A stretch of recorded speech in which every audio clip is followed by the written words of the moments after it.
This is Scott the Fix-It Guy. Today we're dealing with a LG dishwasher that won't drain, and check some of the more obvious things like the air gap up near the kitchen faucet, but that seemed fine.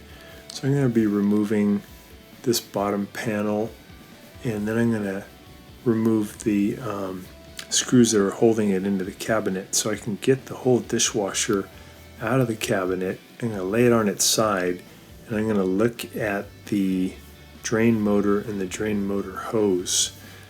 With this model, it's not accessible from the front, so you do have to move the whole unit out of the cabinet to get to the drain.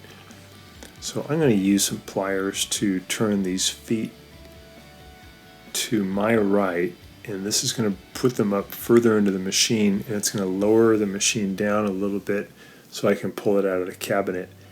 But also a lot of times there's screws that are either holding it in at the top or on the sides. In this case it's on the sides. There's a little plastic cap that you pry off, and these are Phillips head screws that are going through the metal into the wooden cabinet, and it's on both sides.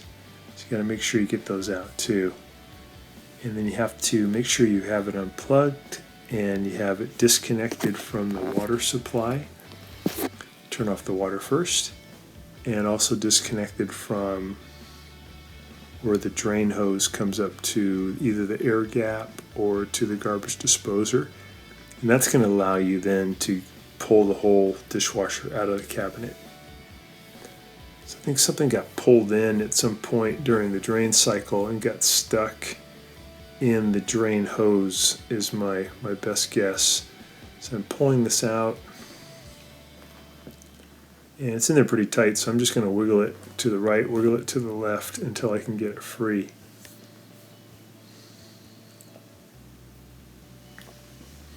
So pretty good dishwashers. They last a long time, not very expensive. So we're just wiggling it out slowly. And then I'm going to just lay it down on its left side. Might be good to put a blanket down too, just to protect the floor. Could be a little water leaks out too, so you could even have it come down on a towel. Would be great. And then on this model you have open access to where the drain motor is. On some models you have to remove a sheet metal panel too, which is pretty easy to do.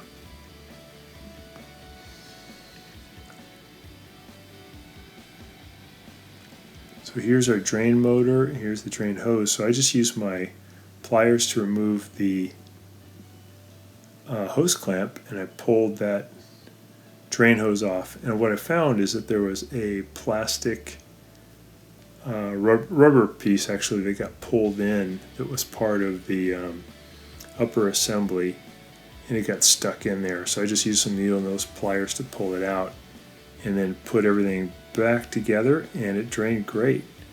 So here's the little thing that was stuck in there. Hope this has been helpful to you, and please subscribe when you get a chance. Thanks for watching.